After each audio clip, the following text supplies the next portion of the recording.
Hey guys, this is Jess with Solbee Home. Welcome back. If you're new here, welcome, and just know this is a spinoff from a previous video, and I will link that one in the description. So this is another Alice Upcycle, and I am putting some chalk style paint on the back with a rough blend for a unique vintage style look that also has some whimsy with it since it is an Alice piece. I am using a lavender and a hot pink chalk style paint. These are water based, so I can also use water to help smooth them out a little bit. This is just a very fun and easy way to get a unique background. I love to blot and even add my own water spots with my spray bottle. I also know just from using this paint that it's going to dry darker than it looks, not by much, but just enough so some of this hot pink will come back through once it's dry.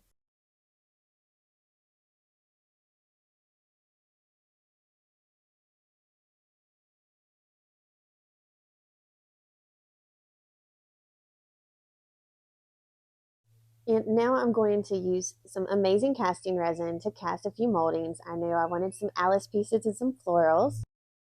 And while those set up, I want to go ahead and stamp my background. I'm going to be using the ephemeral type stamps by IOD, and I'm just using black ink for this.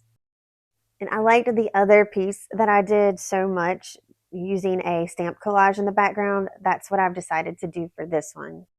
And I didn't do a rough layout with this. I just started filling in the gaps as I went. And as you can see, I'm just lightly tapping across my stamp. I didn't use a block or anything because of the frame edges. I didn't want those to get in the way.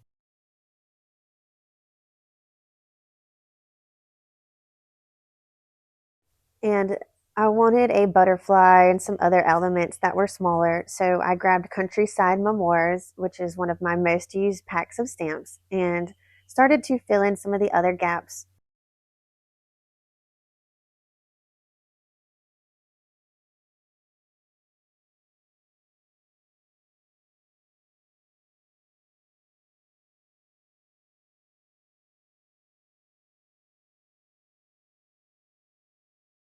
And that looks good to me. I'm going to go ahead and run a little bit of heat over my ink. And now I have my moldings ready to do a rough layout. And this is just me showing you the entire process of my little brain for trying to figure out where I want to put everything. And I just use a little heat to bend that one molding so that it would frame out a little bit better.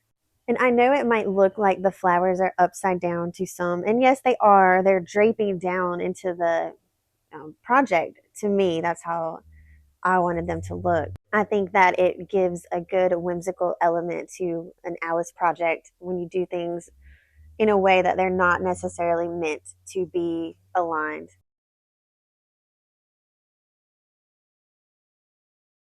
So after seeing how I'm going to have them laid out, then I go ahead and that's how I decide my colors for the next portion.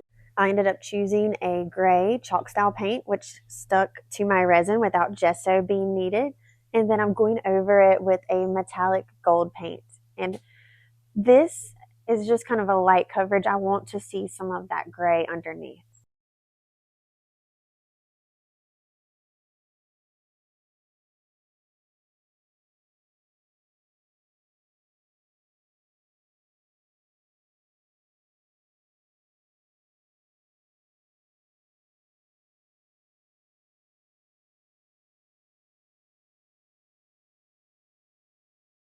And I've let my moldings fully dry. Now I want to apply them to my piece using Titebond Clear Quick and Thick glue and my little silicone paint pens to just spread the glue across the backs.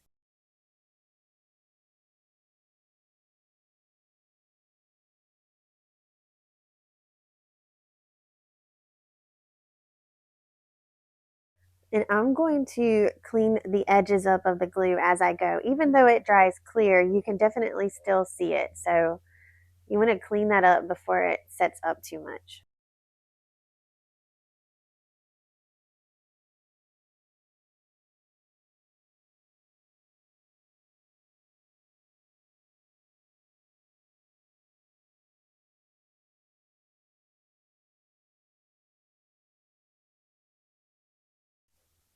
Now I want to seal the background. Even though gold metallic paint doesn't technically need a sealer, I just went ahead and added it just for uniformity.